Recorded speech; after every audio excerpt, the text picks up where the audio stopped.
Hello everyone and welcome to another one of these fun interview edition episodes of the SWW show. I'm Mike. Today with me a special guest, literally from all the way around the world. Could you please tell me your name, sir, and what the game we're here to talk about is?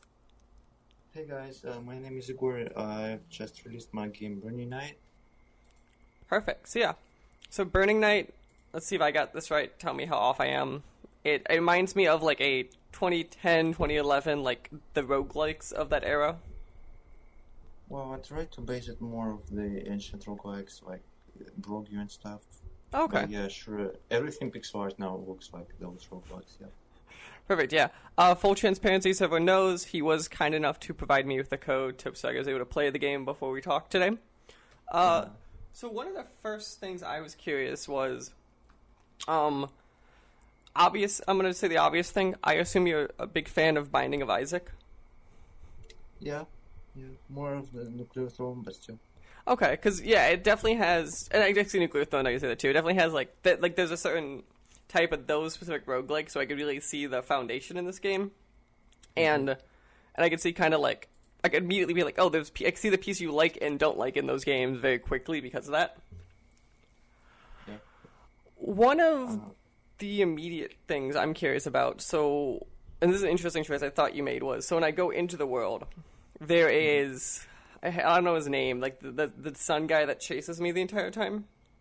Yeah, it's the Burning Knight himself, yeah. Why, like, what made you go on the decision of having this continual antagonist chase the player? Well, I wanted a way to force some difficult decisions. I know I failed in some places, like I'm not a good game designer, but I try to give this choice that maybe you don't want to take stuff right away, or maybe you don't want to take stuff at all because that will pose a harder challenge.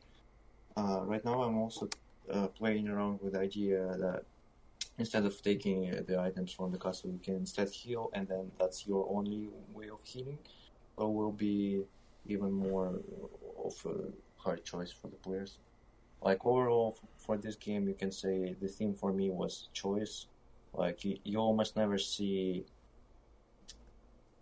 a treasure room where you have one choice, or a shop where you have one choice, or some NPC where you have one choice. It's always up to player to decide what they want to do. Mm-hmm. No, and that's fair. Yeah, that's one of the reasons why the game doesn't have like classic classes, like where you pick some class and it gives you some stats and starting weapon and some starting item. You also pick you handcraft your own class before the run. Mm-hmm. No, that's interesting because it definitely is like a very. That is one of the things I noticed too about like your roguelike was like. So you said there's always choice, but at the same time, like initially, like it's like I pick a weapon and then it's kind of go, and then the rest of it kind of just is over time. Well, yeah, you start with two weapons that are not too different from one another, but the issue is here that I had to introduce stuff slowly enough that new players who didn't play like any roguelikes at all or any twin-stick shooters could catch up to. Of course, you can start with everything unlocked, but that's not fun. Also, it gives that sense of progression when you slowly unlock the weapons, and they're not that hard to unlock. One of the other notes I appreciate too, because you gave me a Steam key, that I did appreciate that controllers just worked out of the gate. Because it's definitely one of those games I would have struggled without a controller. I don't know how you play with a controller. Myself, I'm a keyboard guy. I play all games with keyboard. I don't know. How do you aim? Is it hard? Yeah, you aim using the right joystick. I just aim that spot, and then so like what the square is, and then I could just hit. I think it was the right and left trigger or whatever it was to do the action. I was thinking about adding some like aim assist. Do you think that's needed? I don't know if I actually had that much trouble. It definitely is. Maybe like it's obviously I only played a couple hours, so I had some struggle there. Maybe just like quickly hit switching stuff. That could just be like muscle memory more than anything else. So it could be one of those like early game you need, and then like later game you probably don't. One of the other interesting things I thought was, so a lot of these games kind of like have some definition of a hub, kind of like usually to level yourself up, and that's it. You put like characters in your hub, and like these like very, very unlockable thing as time goes on. Well, yeah, I didn't want to make this place a thing that you visit like for 10 seconds and then it's gone. It's kind of a replacement of a regular menu for the game. Like the game doesn't have any menus besides the settings and like when you see the game logo for the first time when you boot up the game. There are two reasons for that. First of all, I hate coding UI. It's the most boring thing ever. And plus, I find that like when you put the UI, like it's the game objects, you can run around them, you can touch it. It's much more fun. So like I did that where I could. I've been considering to make the settings to be in the hub too. I did that with my previous games, but it's just a tiny bit annoying. Also, you can't adjust anything while you are in the run. Yeah, I still have plans to add to the hub. I really wanted to add some mini games to there, maybe like fishing mini game or something like that. One of the big things I have, it's almost done. It's like there's this game console called Pico 8. It's a fantasy game console. I've made a bunch of games for it. And I've been working on an emulator for that console for a while with friends. And I was thinking putting like this console in the hub, and then you can go find cartridges in the dungeon, and then you come from the dungeon and you can play small games.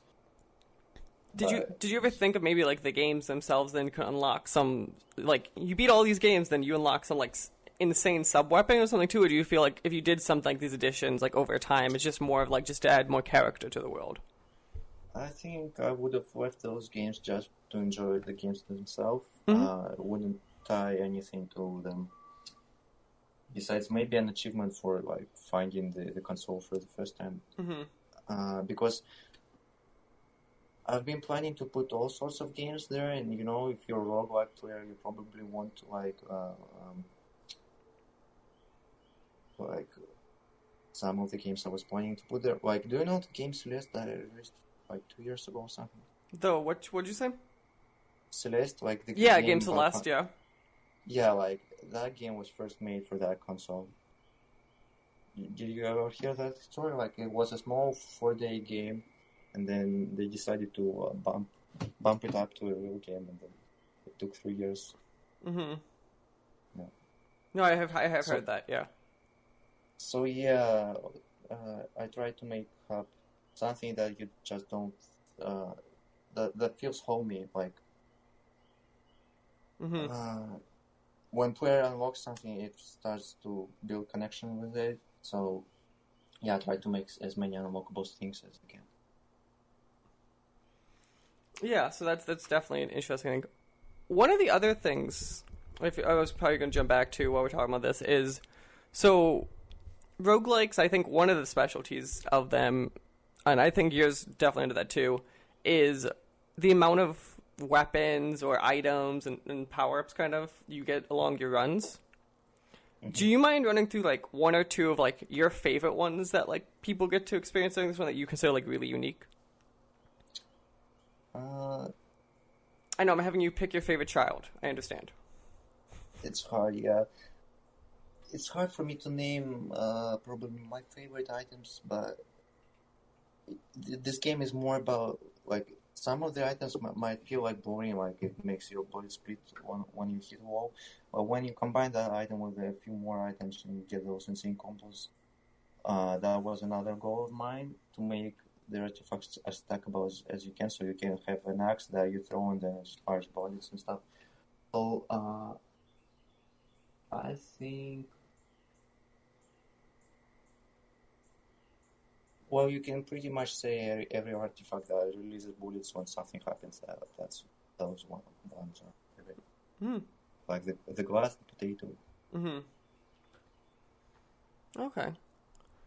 So when one of the things I always find curious about this, so your game, as we're talking, was out like 3 days ago, right? So it came out last Friday. Yeah. So that means you were finishing development of this game during the fun craziness of the global pandemic. Yeah. I'm curious because I've been hearing these stories, and every developer is a little bit different. Kind of, how much has that affected either the marketing of the game or like the final leg of production for the game?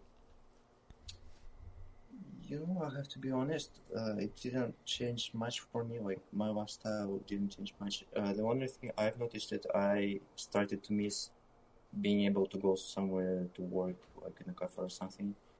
Sometimes I usually work from home, but still it's nice. In terms of marketing, I think a lot of games benefited in the start of the pandemic because everyone was getting into more games. But I think I kind of missed the hype wave. It's hard for me to judge.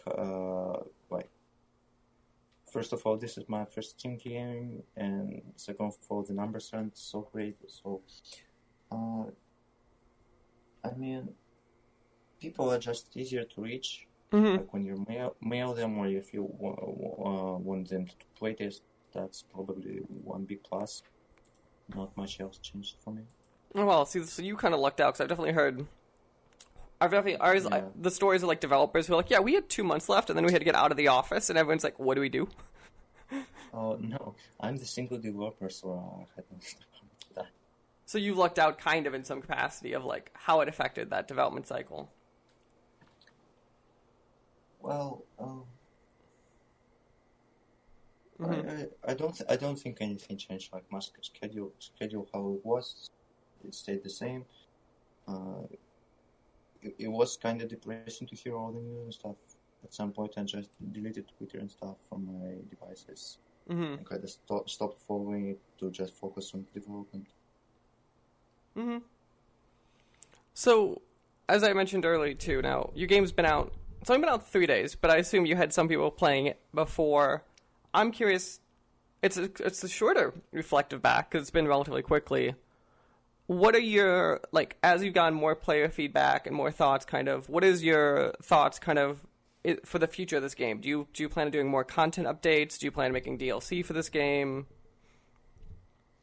Well, first of all, the game was tested for almost 2 years, so the whole development, like, when I got the first build, I've been just constantly updating it and testing it.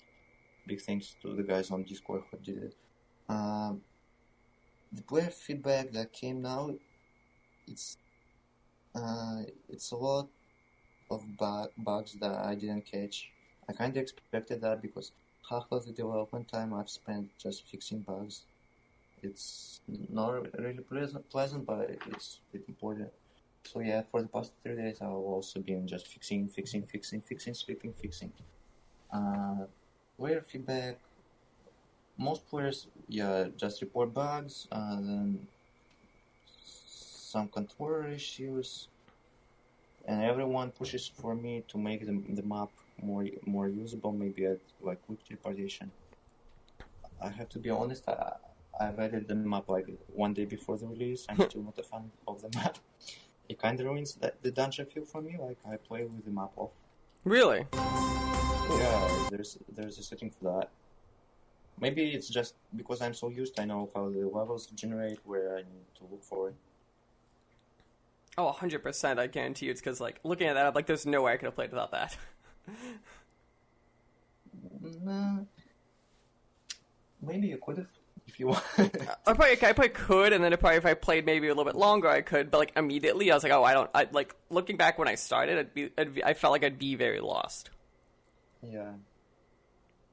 I mean, it's fine. If players want the map, they can use the map.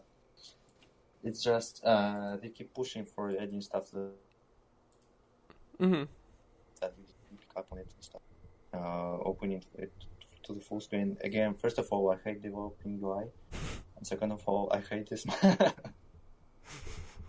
Yeah, I am definitely, whenever I develop things, I'm on your side of the UI thing where, yeah, I'm not the biggest fan of developing UI. I like good UI when it works. I don't like developing it. Yeah.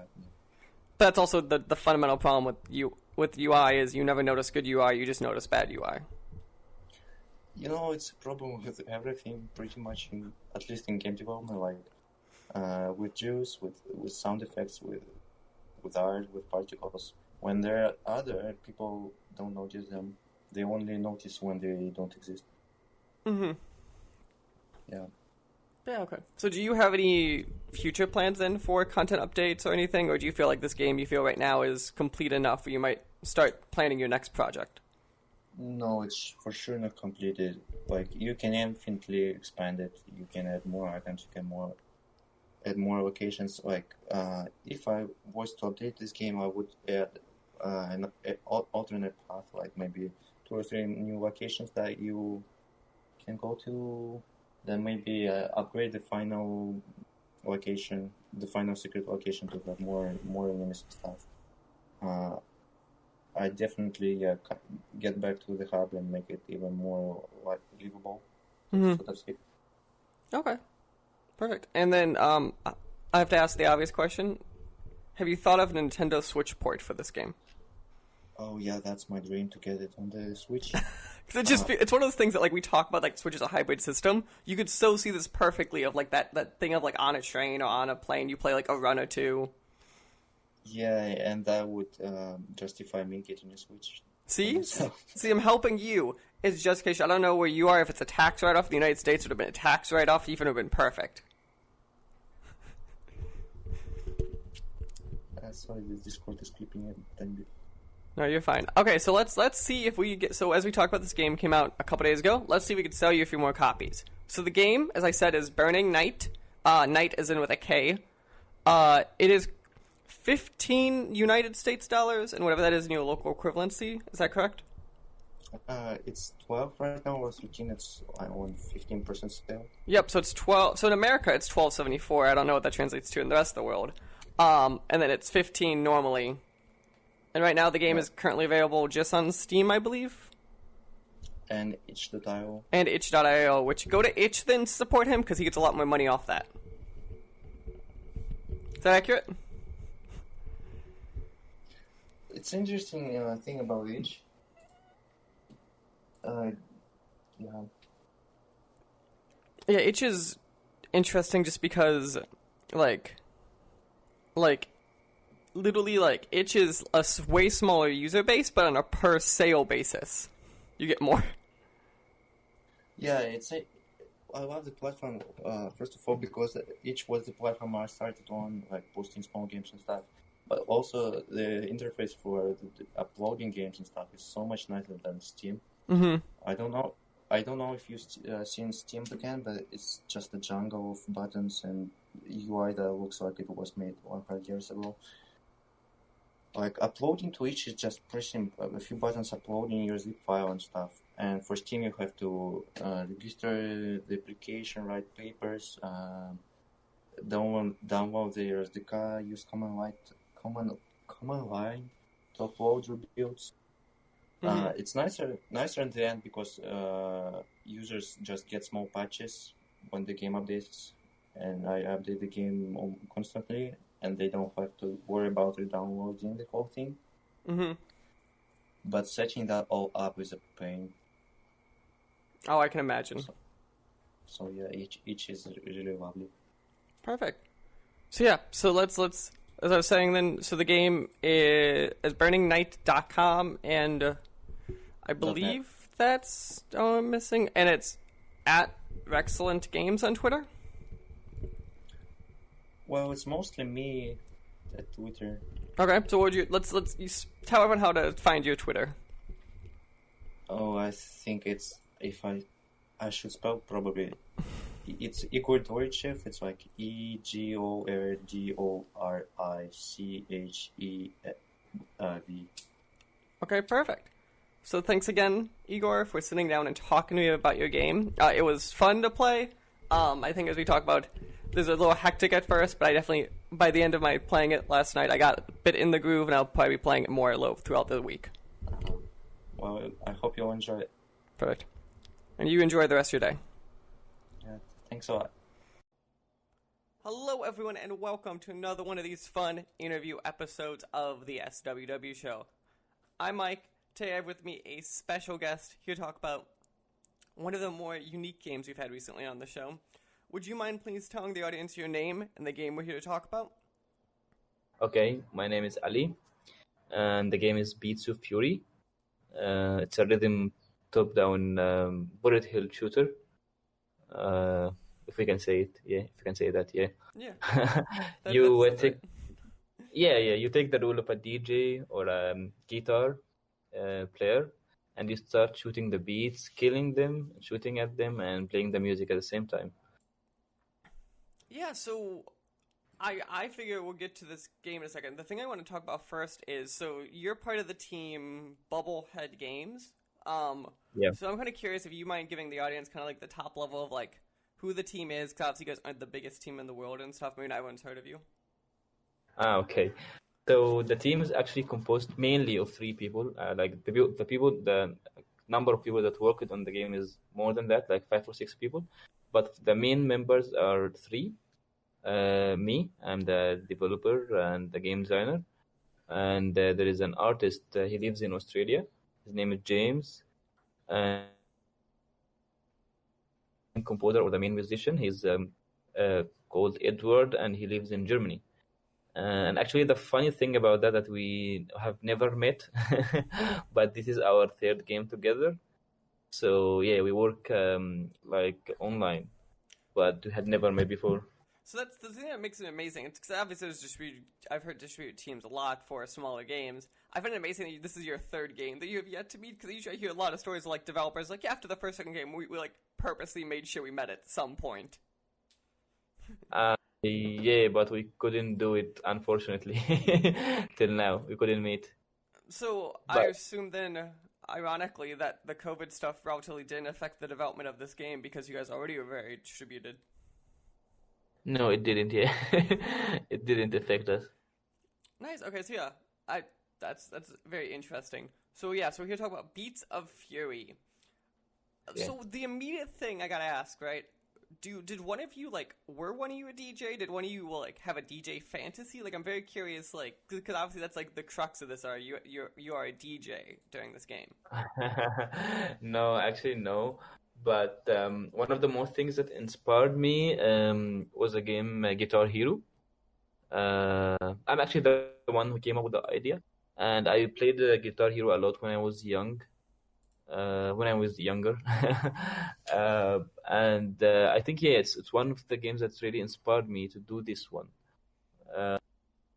But yeah, I have no idea of how to be a DJ. Like I have no experience with it, but I would like to try it at some point of my life. Why not? So what? So I'm I've got to ask this. What part of Guitar Hero inspired you? Is it just the rhythm game part? Because obviously beyond the rhythm game, like tonomatically you're pretty different. Like you play fundamentally different. Like Yeah, the idea of rhythm, like you press some button, and another thing is the role play that you play a role of like a hero, like a guitar hero, or like whatever, like an artist or a DJ or whatever. Like the idea of itself of getting like a role of some heroic, let's say, character, mhm. along with the rhythm part, yeah. And I was just thinking to mix the two things. Like I like action games, so I was just thinking about mixing both of them, the rhythm and the action, like the shooting, I mean. Mhm. And it just came out this idea.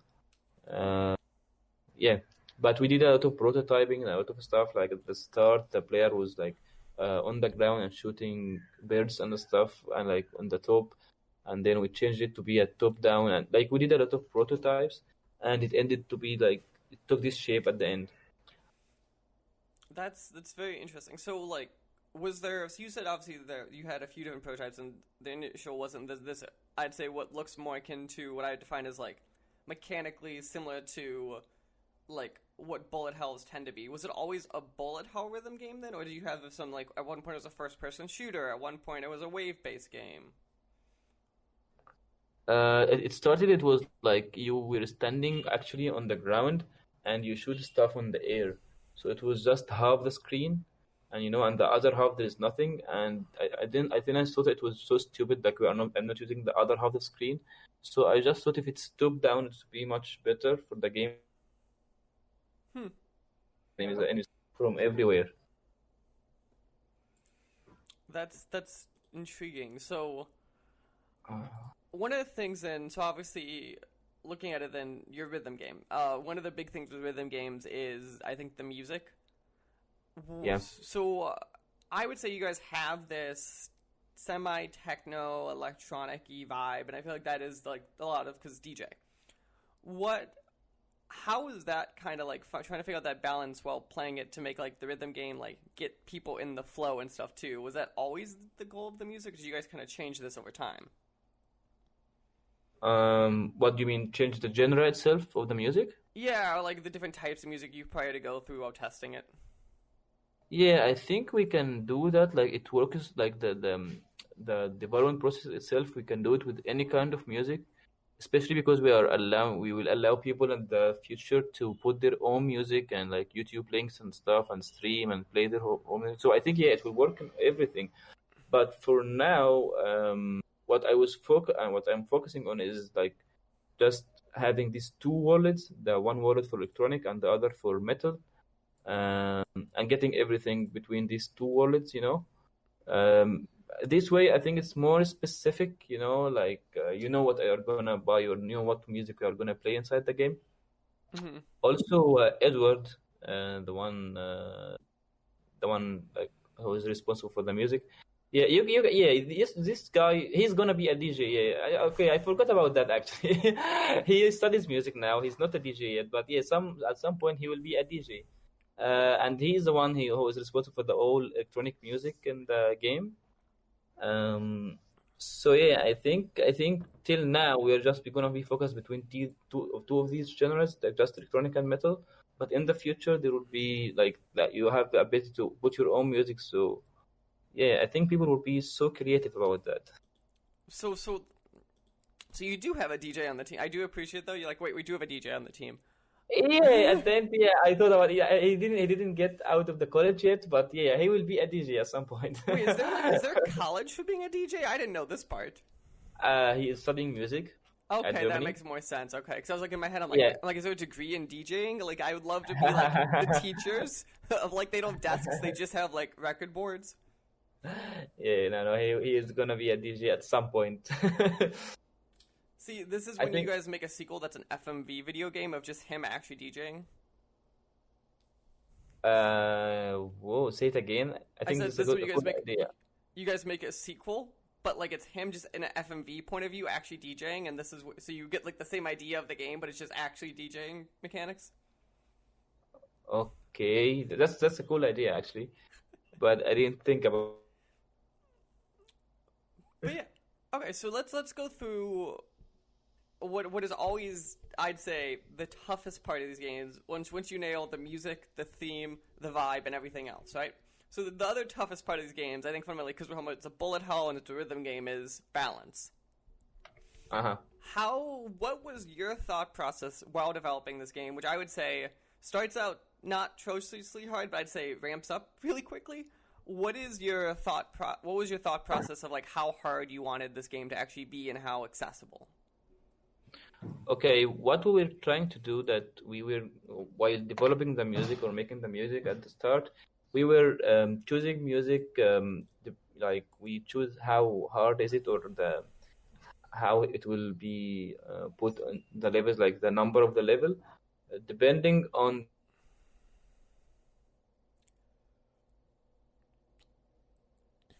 And more than that, it's like the first level is 100 ppm, and then we go higher and higher and higher till the last level. It's actually 170 or 175, something like this, but it's not done yet.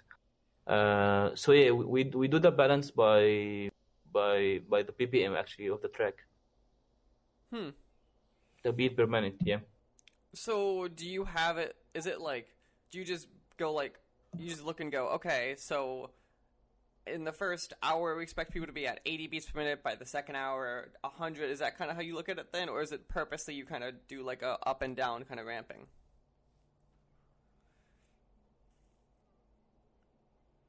Expect what? Sorry. I said so. Like when you're looking at that, then and you rank it by the beats per minute. Then like, do you have some internal threshold of like, okay, the average player is here like the first hour, and the average player is here at like the 10th hour?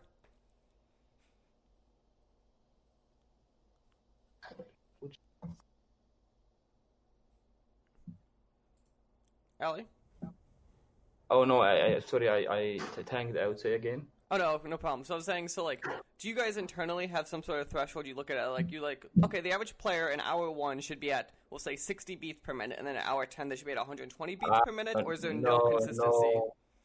No, we don't do it this way. We just have testers, and they report for us if it's so hard or so easy. It has to go.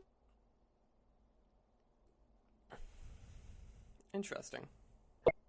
Is actually the game is actually directed to the hardcore gamers. Okay.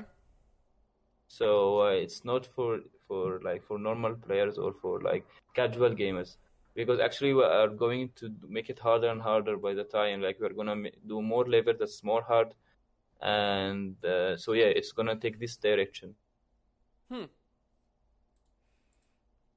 That is very interesting. So then, when you do stuff like that, then so how much does it change? Like, so like, are you guys focusing a lot more on like levels right now and music, or is it a lot more like it feels like every day you're in there just tweaking numbers? Okay, for now we are focusing on the modes.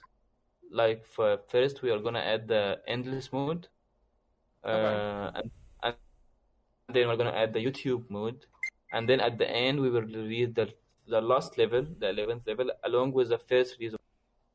And then what's gonna happen after that is that we are gonna increase the levels more and more and more. Like after the release, it's gonna increase the levels. But for now, we are focusing on the modes. Yeah. So let's talk about one of the modes. And so you just called that mode YouTube mode? Yeah. The first mode is the endless, and the other one is the YouTube mode. The YouTube mode, you're gonna be able to stream from YouTube. Okay. And while streaming, you will see the enemies coming and you start to shoot them. But definitely the music will not stop when you shoot wrong. It's just you're gonna play the rhythm with the music. That's it. So it's not gonna be as good as the customized music for sure, but it's gonna be something. Yeah, it's gonna be good. Huh. Okay. Have you guys? So I assume when you are creating this, then are you like for each of the music modes? Right now, at least, are they more handcrafted, or do you have something in the back end, like if you just import a song, it creates music off of it? Okay, that's a little bit tricky. It's a longer process. I don't know if you would like to hear about it. Yeah, if you don't mind. Yeah, okay. Well, what we do actually is that when the musician creates the music, the first thing that we do is that he creates actually something called the MIDI file. Do you know what's a MIDI file? Mm-hmm. Yeah, the MIDI file contains the beats and when every beat is going to happen and the frequency of this beat. So we get this MIDI file and we actually use it to generate the perfectly on the track. Sometimes there's some errors, so we have to like handcraft the enemies itself, like put it frontal or back, depending on what we hear, because the MIDI file is not 100% perfect. And after that, we start to create the effects for the levels, how it's gonna go, when the ground's gonna rotate, the effects, blah blah blah. So yeah, it's kinda handcrafted. Like the average level takes like 1 or 2 weeks to be done. That's why there's no too much level in the game till now. Just because it takes so long. Yeah, it's kind of too long. Yeah. Have you guys thought of ways to try to speed that up, or is it just kind of like for the certain quality you want, you're kind of like, this is kind of how it's going to be? Raise what? I said, is it one of those things where like it just has to be that long because like for the quality you guys want, you're like, there's no good way to automate it or speed up the process, I assume? Yes. Actually, I insisted that the levels, the normal levels, like the story mode levels, to be handcrafted because they are much better when they are handcrafted. Everything goes in sync. The effects, the sound, the rhythm, and I like that. That's the most thing that I like about the game, and I don't want to lose it. So yeah, the story mode levels, it has to be handcrafted. But one way to fast the process is to hire more developers. Currently, I'm the only one. Um, I think if we got to have good sales and the game really made a hit, I can hire like 1 or 2 level designers and somehow can speed up the process of developing more levels. Mm-hmm. Okay, nice. So one of the things also that's interesting about your game, so I think we kind of flushed over what we didn't say though. So you guys have been now in early access for about a month and a half now.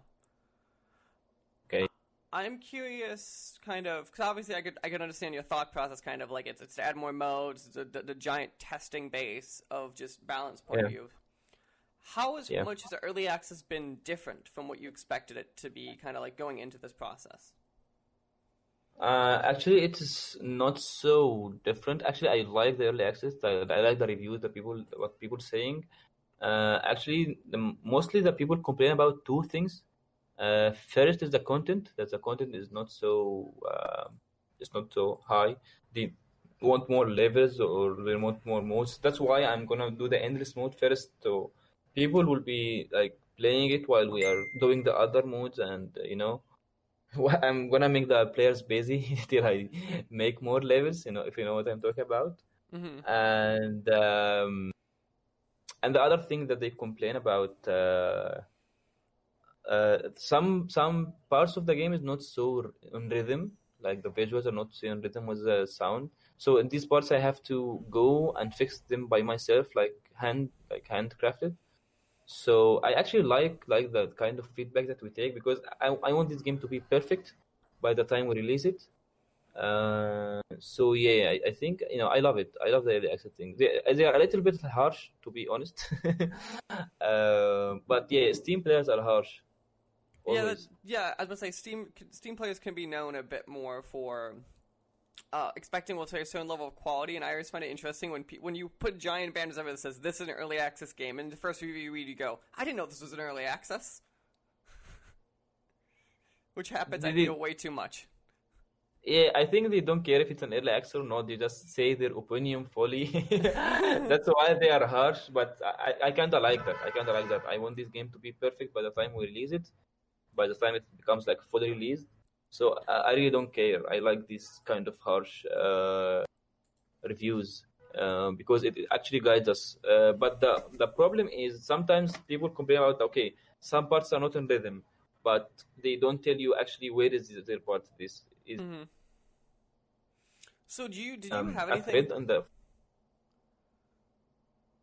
what? No, I was saying, did you have anything where being in early access changed your development roadmap, or has it kind of been like you guys have still been sticking with it? You just kind of been focusing on different pieces a little bit more.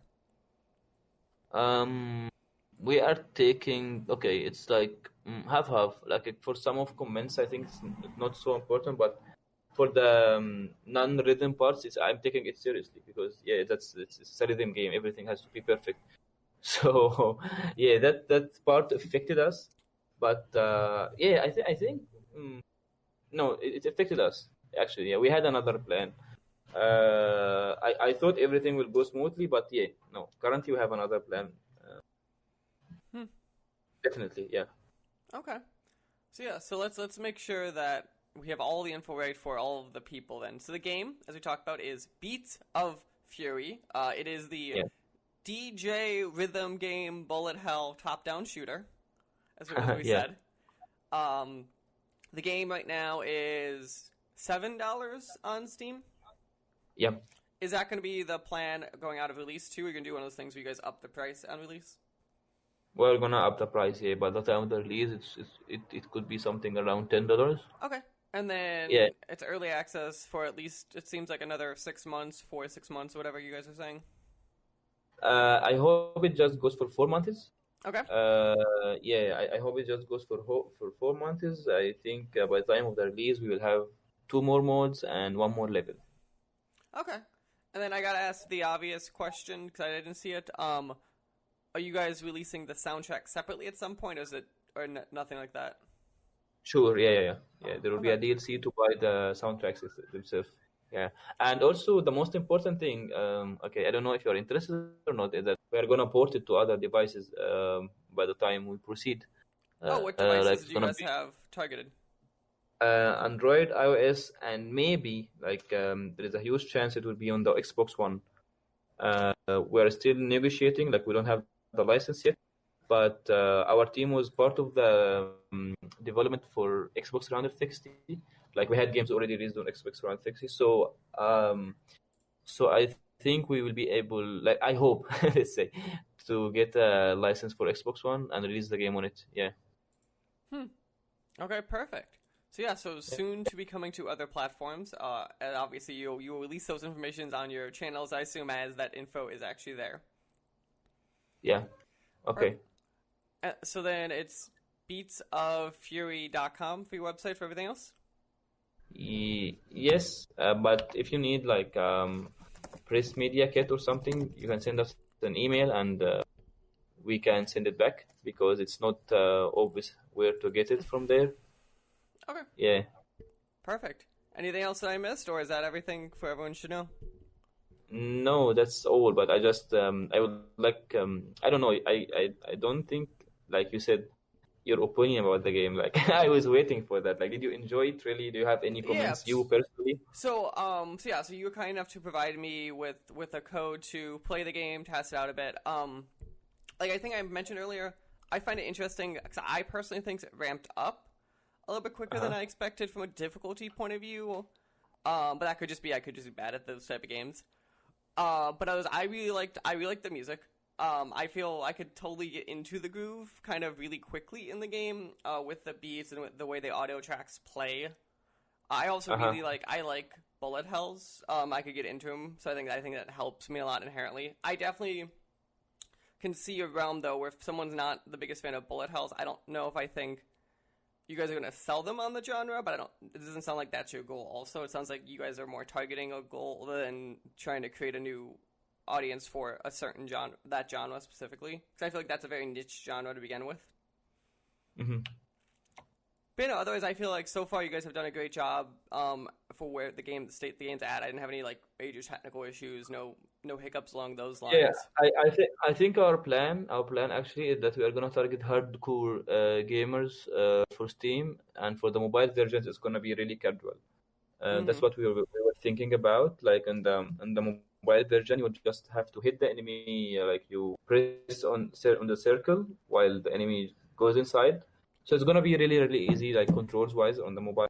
So I think and you will have two hands, of course, to play.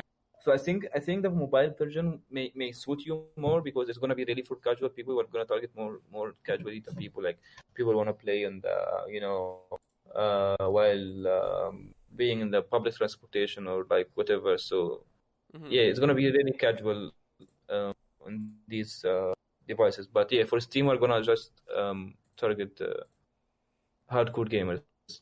But yeah, also the other thing for everyone, make sure you are using headphones with this game. This is not one of those games where you sit there and don't have headphones on.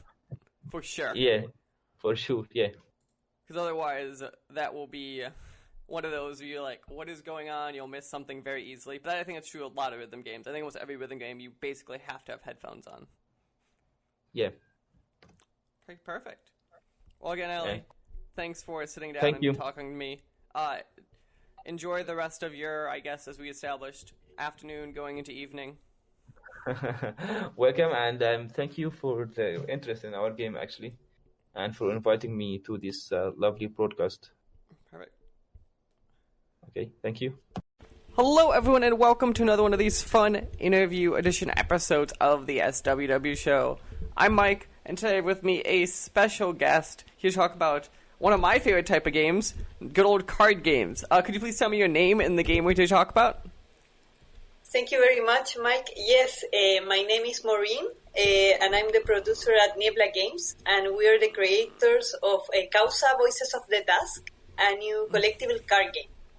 Perfect. So let's start with the very obvious thing. So this is a digital collectible card game, and did you not think that space was crowded enough already? Like I'm very curious of it's a space that I feel it's hard to be very noticed or create a new thing in. So I'm kind of curious, were you guys just knew the risk going in, or was it a lot more crowded of a space than you thought it'd be kind of going into this?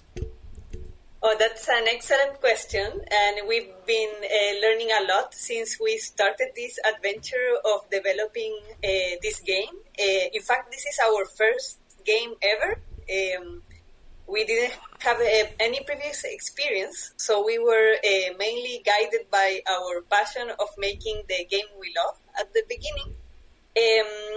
And then we, of course, had to learn everything on how to ship this game and hopefully make it commercially viable. Well, as a producer in a small team, I'm in charge of marketing about pitching the game.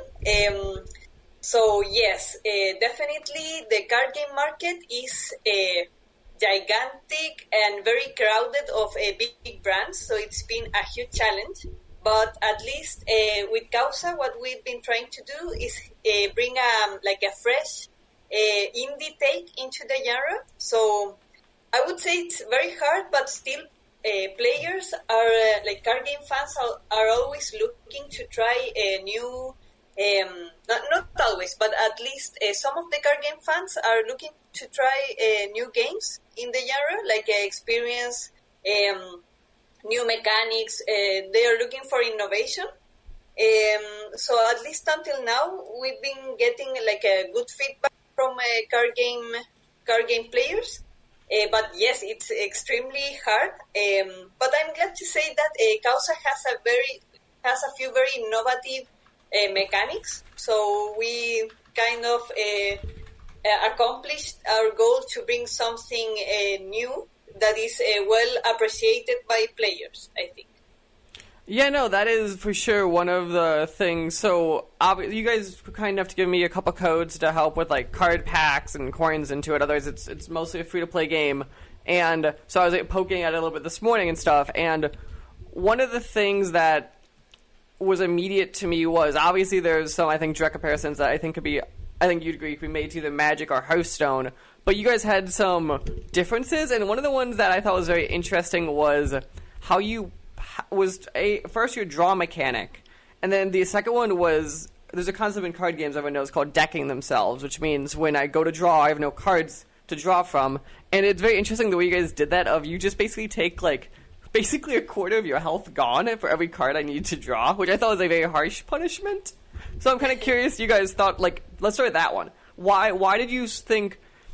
So there's a couple games that do it. So Pokemon, if you deck yourself, it's an insta-kill, and I believe that's mostly the same with Yu-Gi-Oh! And Magic, where Hearthstone is just 1 point. Why do you guys think you do such a harsh punishment for, say, that mechanics? Yes, well, just a bit of context. We wanted to make a game in which different strategies are well balanced. So yes, the meal strategies are very important in the game. And when you don't have, in Causa you must draw at least one card at the beginning of your turn, and if you don't, and also you replenish your hand. So if you played everything during your previous turn, you draw 4 cards. And with a 30 card deck, that's a lot of card drawing, and you may run out of cards fast. So when you don't have a card to draw, for each card you don't have, you get 5 points of hit damage. So yes, it's you get a very you can die very fast. But it's part of the different strategies you have in the game. As you can draw many cards, you have to balance your strategy, so you also recover cards. There's a lot of cards that have the mechanic gather. So you can recover cards from your discard pile. So yes, I think one of the main challenges in a card game is to keep all the strategies viable and competitive. But yes, it's just a design decision, and there's I think what players appreciate the most in this game is that there's a lot of strategic depth.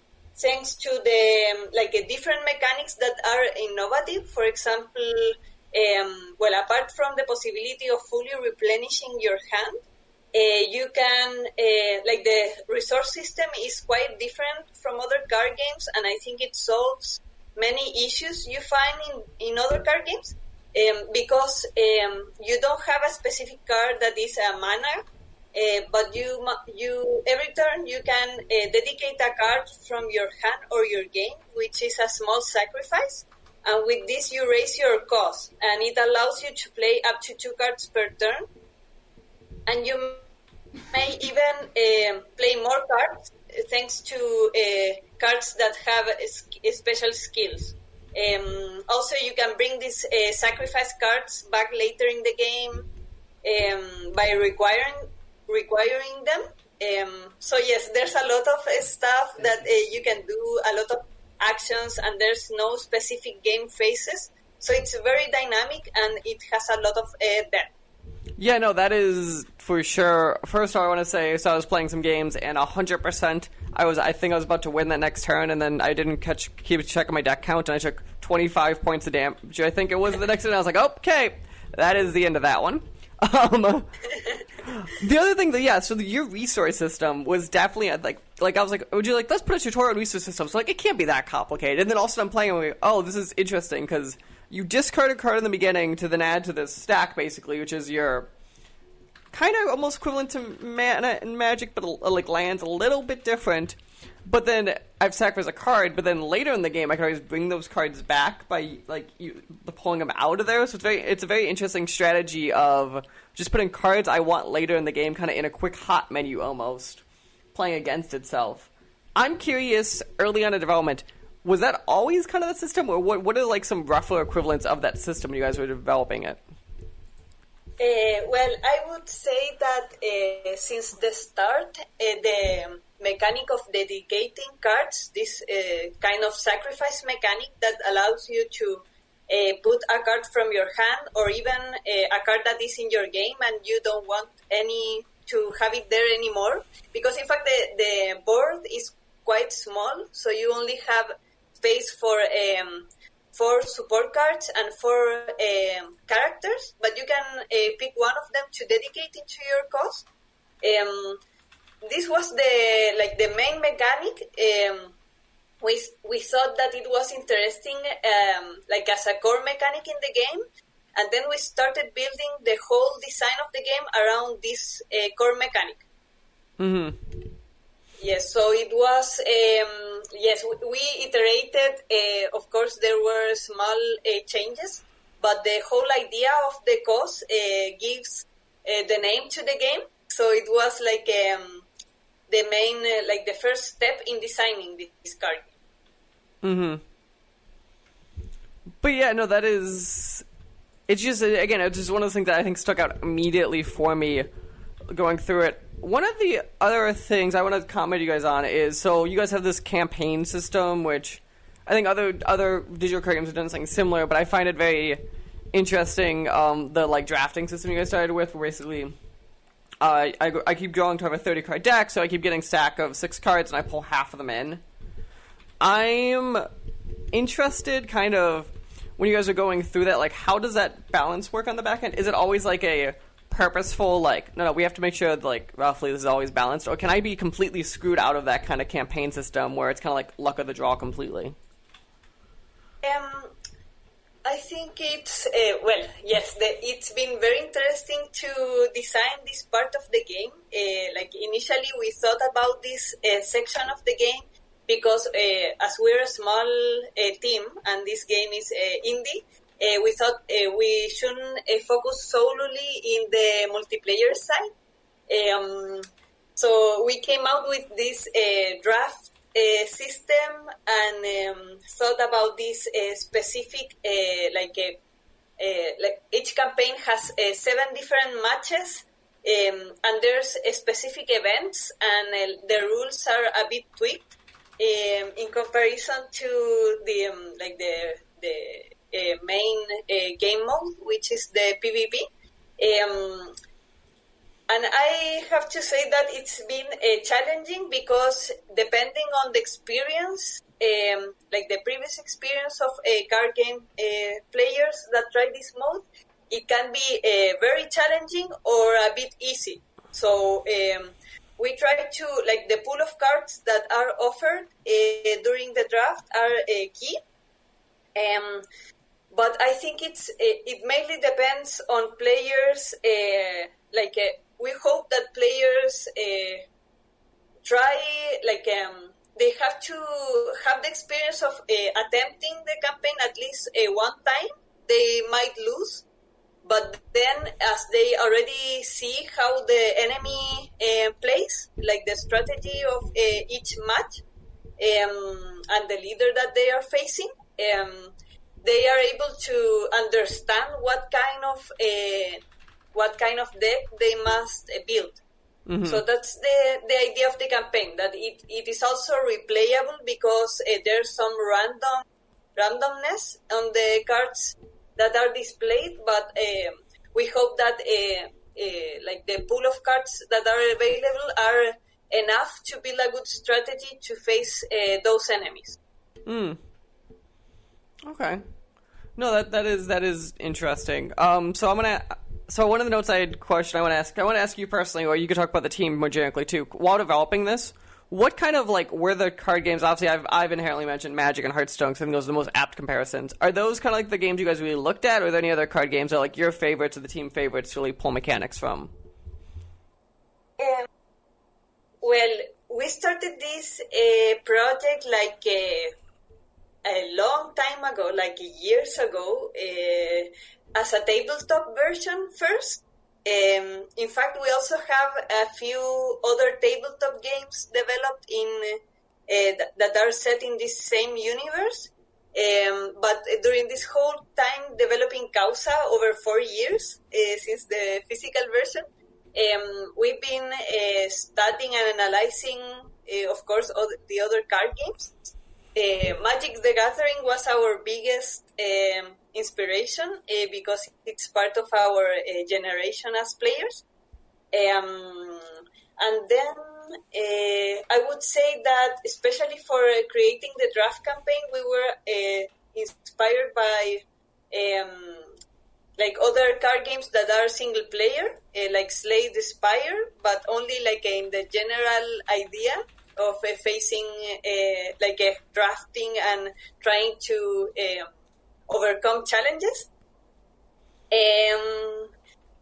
But apart from that, we like mainly researched card games in general, to try to get the best out of them, learn what's the feedback from players, so we could pick the features and contents that stand out the most. Yes, but because just as you say before, it's quite a crowded market, and it's hard to stand out. Mm-hmm. Okay, yeah, no, that makes a lot of sense, and like, for the record, I think you guys definitely have a very strong, like, product here. It's just, it definitely is a market that, like, at any given point, I feel like we talk about, generally speaking, like 3 or 4 games in this specific genre, and that's it. And that's always interesting when you see people try to hop into it with some level of, like, you guys feel like you are decent budget and have like good presentation and stuff, and like that's always the, like, those are very rare to get in this genre, because I feel like it's either like uber indie to the point of, like, it looks like someone made it, like, in their spare time, currently obviously, to, like, you have Magic Arena now and like these Hearthstone, these bigger things. What has kind of like been some of you guys' big points then to stand out? Obviously, we talk about some of the mechanics being different, but I think presentationally, I'm kind of curious, kind of like, what have you guys' big push been for this? In terms of presentation, you mean like the visuals of the game, or the because like setting? I would say like visual stuff, because like one of the things that stood out to me was like you guys' soundtrack. I think is something that definitely stood out to me kind of when I started the game. Okay. Yes. Well, I would say that the main, like, strong part of the game is in the game system. Like, it's fun and it's deep, strategic. But yes, there is also stuff in other parts of the game that we wanted to, in which we wanted to propose something different.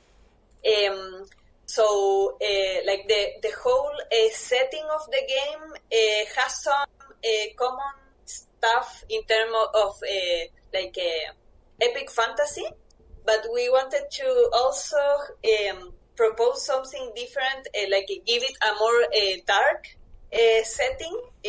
This is like some kind of apocalyptic world in which a supernatural force is devouring everything.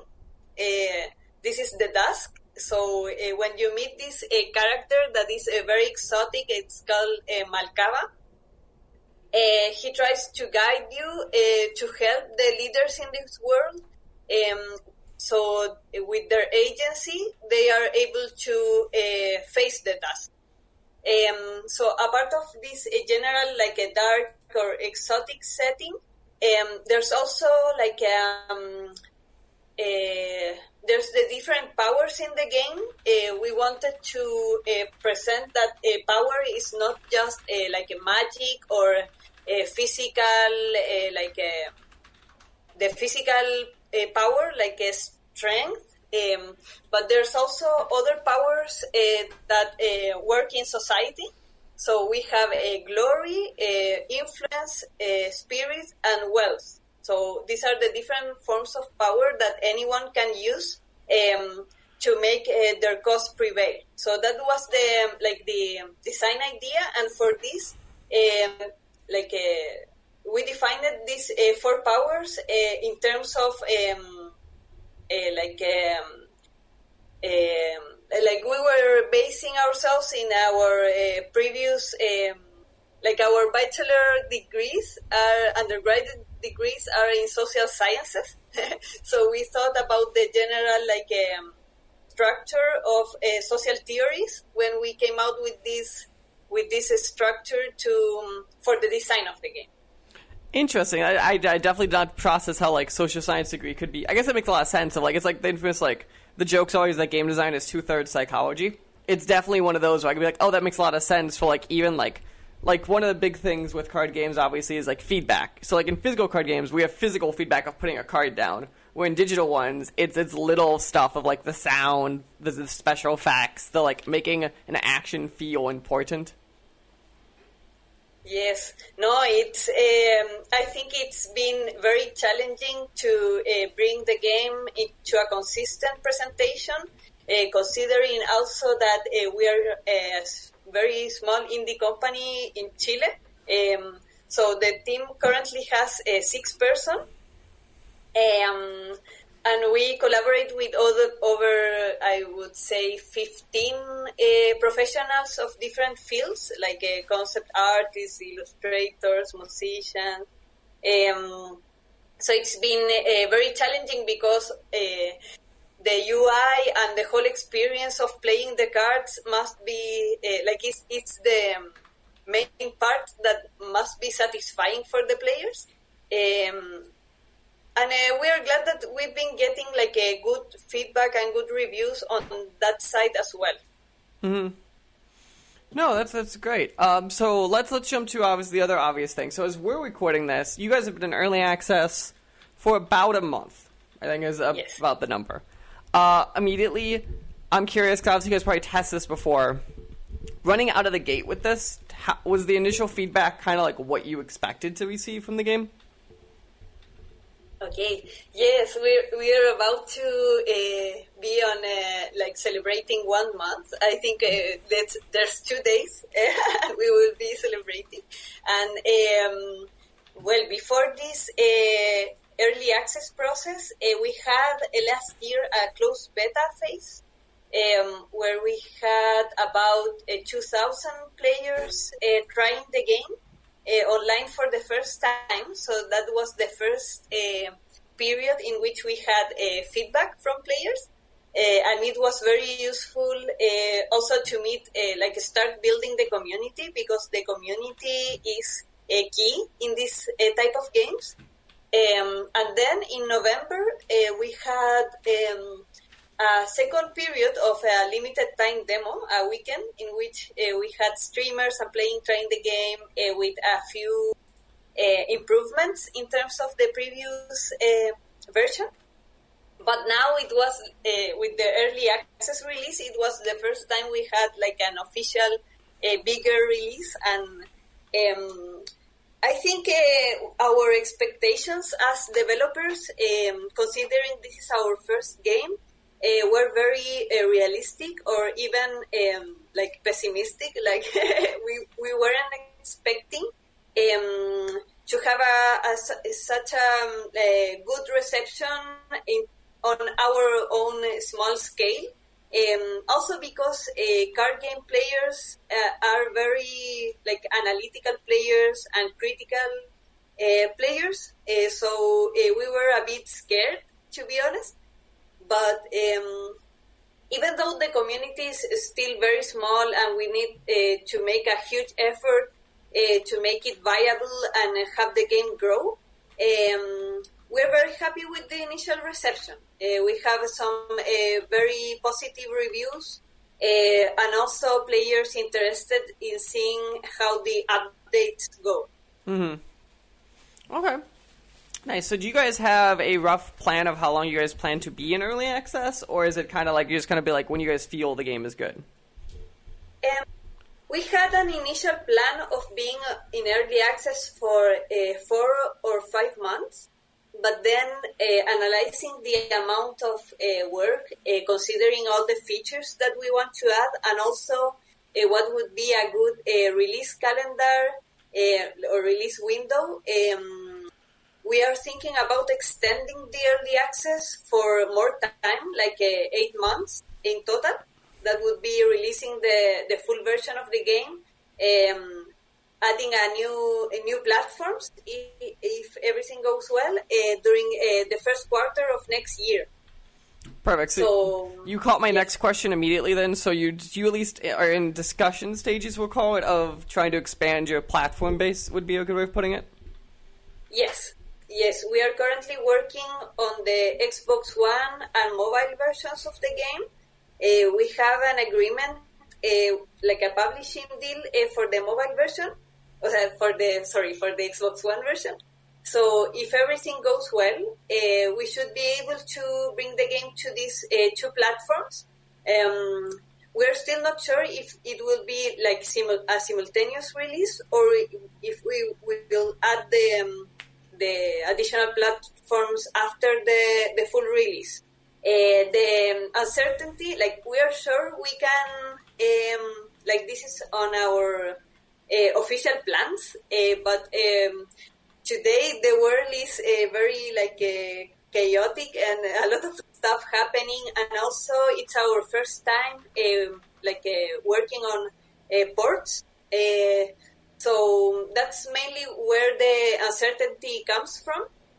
But we hope we will be able to do so, because all the game was, since the beginning, thought to be brought to different platforms.